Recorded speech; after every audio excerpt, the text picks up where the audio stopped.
বিসমিল্লাহির রহমানির রহিম। তুমি কি খেয়াল করেছ হঠাৎ হঠাৎ কিছু ঘটনা তোমার জীবনে বারবার রিপিট হচ্ছে? একই কথা, একই অনুভূতি, একই ইশারা। তুমি ভাবছ এগুলো কি শুধু কাকতালীয়? না, কাকতালীয় না। কোরআন বলে আল্লাহ যখন কারো জীবনে সুখবর পাঠান তিনি আগে আলামত দেখান। আর আশ্চর্যের বিষয় হলো এই আলামতগুলো একবার না বারবার তোমার চোখের সামনে আসে। আজকের এই ভিডিও যদি তুমি শেষ পর্যন্ত দেখো হয়তো তুমি বুঝে যাবে আল্লাহ কি ইতিমধ্যে তোমার নামের পাশে একটা বড় সুখবর লিখে ফেলেছেন কিনা। মানুষ যখন সবচেয়ে বেশি ভেঙে পড়ে, যখন মনে হয় আর পারছি না, ঠিক তখনই আল্লাহ নীরবে কাজ শুরু করেন। তুমি কাউকে বলনি, কিন্তু আল্লাহ জানেন তোমার বুকের ভেতরের চাপ, রাতের নীরব কান্না, আর সেই প্রশ্নটা, হে আল্লাহ আমার জন্য কি আর কিছু বাকি আছে? কোরআনে আল্লাহ বলেন নিশ্চয় কষ্টের সাথে রয়েছে স্বস্তি, কিন্তু এই স্বস্তি হঠাৎ আসে না। এর আগে আসে সংকেত, আসে আলামত। যেমনটা এসেছিল ইউসুফ আলাইহিসসালামের জীবনে। কারাগারের অন্ধকারের আগে আল্লাহ স্বপ্নের মাধ্যমে সুখবর দিয়েছিলেন, তেমনই আজও যখন আল্লাহ তোমার তাকদির গুড়াতে চান তিনি তোমার চারপাশে কিছু চিহ্ন বারবার দেখান। প্রিয় দর্শক, এই ভিডিওতে আমি তোমাকে বলবো 4টি এমন আলামত যেগুলো যদি তোমার জীবনে রিপিট হয় তাহলে বুঝে নিও আল্লাহ তোমাকে বলেননি, বরং তোমার জন্য কিছু বড় আসছে। ভিডিওটা শেষ পর্যন্ত দেখো। শেষ আলামতটাই অনেক মানুষ মিস করে, আর সেখানেই তারা আল্লাহর সুখবর চিনতে ভুল করে। আর আজকের ভিডিও আমি বলবো সব ভিডিওর থেকে উত্তম ভিডিও। তাই আজকের ভিডিও যারা মিস করবে তারা অনেক কিছুই মিস করে ফেলবে।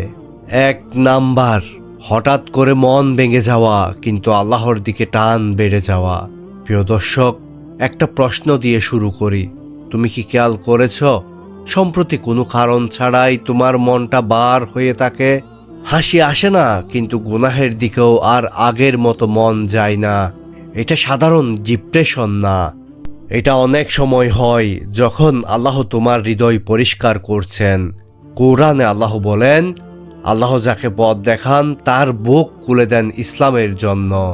এই বুক খোলা মানে আগের যেসব জিনিসে আনন্দ পেতে সেগুলো এখন ফাঁকা লাগে, আর যেগুলোতে কষ্ট ছিল সেখানেই এখন সিজদায় শান্তি পাও। প্রিয় দর্শক, একজন মানুষ ছিল যার সব ছিল টাকা, সম্পর্ক, সম্মান, কিন্তু হঠাৎ একদিন সে বলে উঠল সব আছে তবুও বুকটা খালি কেন? এই প্রশ্নটাই ছিল তার জীবনের টার্নিং পয়েন্ট। কারণ আল্লাহ যখন কাউকে নতুন সুখবরের জন্য প্রস্তুত করেন তিনি আগে পুরনো আসক্তি ভেঙে দেন। প্রিয় দর্শক, উমর রাদিয়াল্লাহু, যিনি একসময় ইসলাম ধ্বংস করতে বেরিয়েছিলেন, কিন্তু কি হয়েছিল?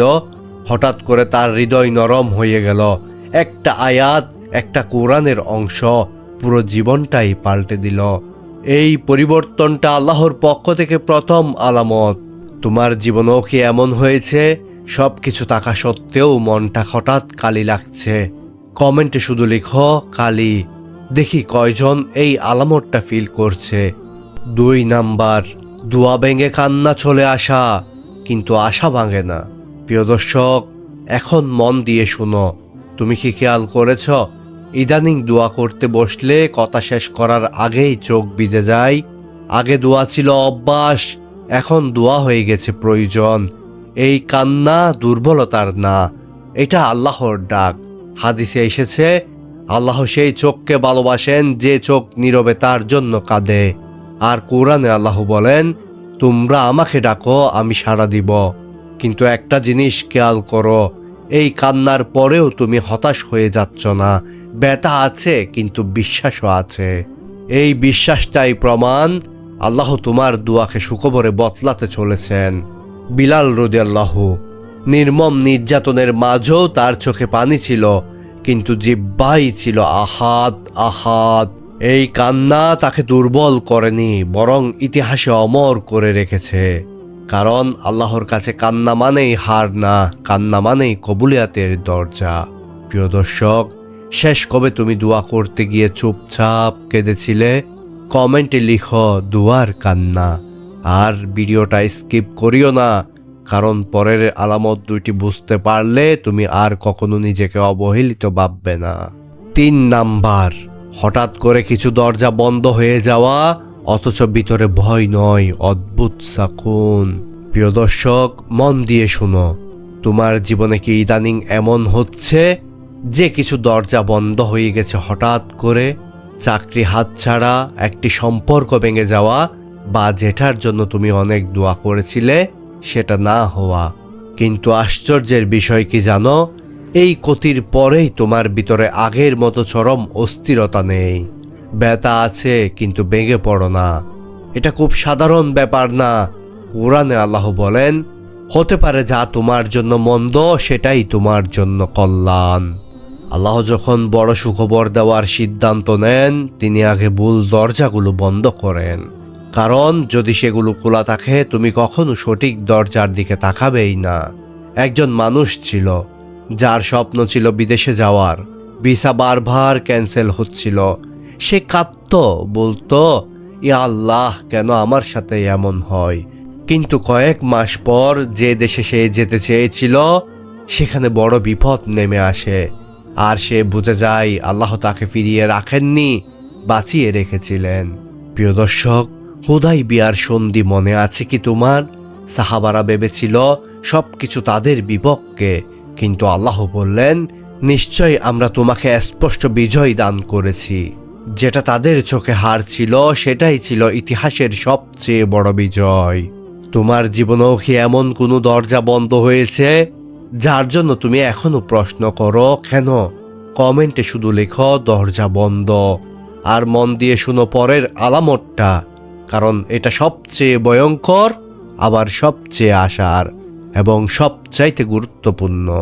4 নাম্বার, হঠাৎ করে অদ্ভুত সাহায্য আসা যা তুমি কারো কাছে চাওনি। প্রিয় দর্শক, এখন এই অংশটা খুব মনোযোগ দিয়ে শুনো। তুমি কি খেয়াল করেছ ইদানিং এমন সাহায্য আসছে যেটার জন্য তুমি কাউকে বলনি? একজন মানুষ হঠাৎ ফোন দেয়, একটা রাস্তা নিজে থেকেই খুলে যায়, অথবা ঠিক সংকটের মুহূর্তে কেউ এসে দাঁড়িয়ে যায়।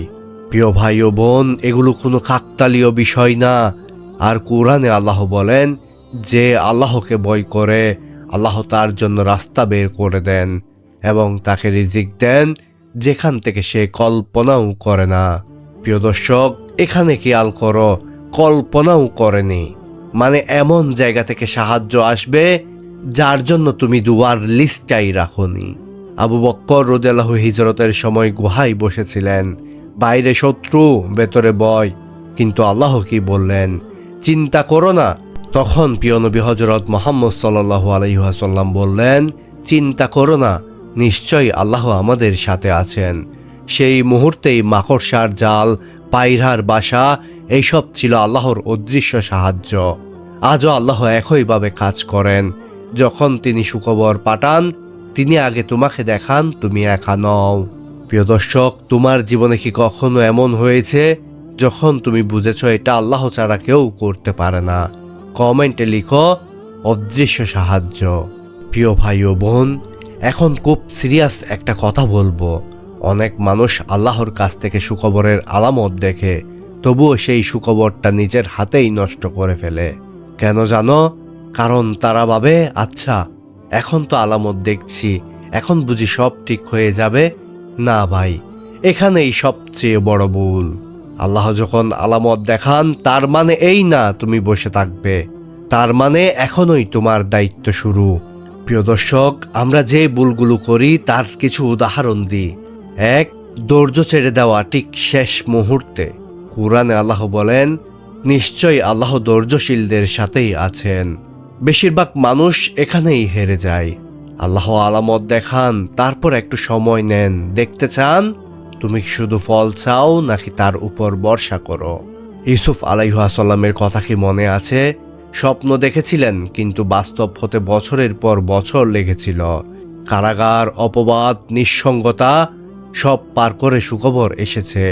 প্রশ্ন রাখছি তোমাদের কাছে, তুমি কি স্বপ্নের আগে ধৈর্য হারাবে নাকি আল্লাহর সময়ের উপর ভরসা রাখবে? 2 নাম্বার ভুল, আল্লাহর আরো কাছে না গিয়ে আবার পুরনো জায়গায় ফিরে যাওয়া। প্রিয় দর্শক, আলামত দেখার পর সবচেয়ে জরুরি কাজ কি জানো? আল্লাহর সাথে কানেকশন বাড়ানো।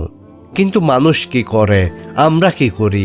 একটু ভালো ফিল করলেই দোয়া কমাই, সিজদা ছোট করো, আবার গাফিল হয়ে যায়। আর কোরআনে আল্লাহ সতর্ক করে বলেন, মানুষ যখন কষ্টে পড়ে আমাকে ডাকে, আর আমি যখন তার কষ্ট দূর করি সে যেন ভুলে যায়। এই ভুলটা করলে সুখবরের রাস্তা বন্ধ হয়ে যায়। তাহলে কি করবে প্রিয় দর্শক? 3টা চুপচাপ আমল করো। এই অংশটা খুব মন দিয়ে শুনো ভাই ও বোন।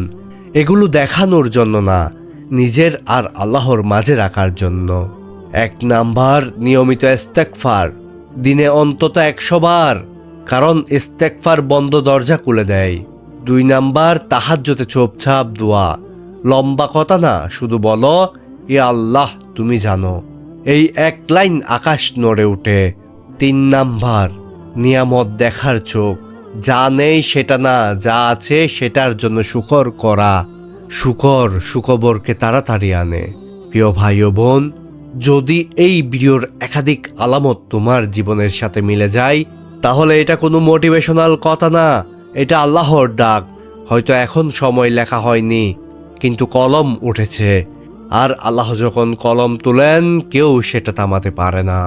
প্রিয় দর্শক, একটা প্রশ্ন রেখে যাচ্ছি, এই 4টি আলামতের মধ্যে কোনটা তোমার জীবনের সাথে সবচেয়ে বেশি মিলেছে? কমেন্টে শুধু নাম্বারটা লিখো, 1 নাকি 2 নাকি 3 নাকি 4। আর যদি একাধিক মিলে যায় লিখো আলহামদুলিল্লাহ। ভিডিওটা যদি তোমার হৃদয়ে লাগে কারো সাথে শেয়ার করো, হয়তো আল্লাহ তোমাকে মাধ্যম বানিয়ে কারো আসার কারণ বানাবেন।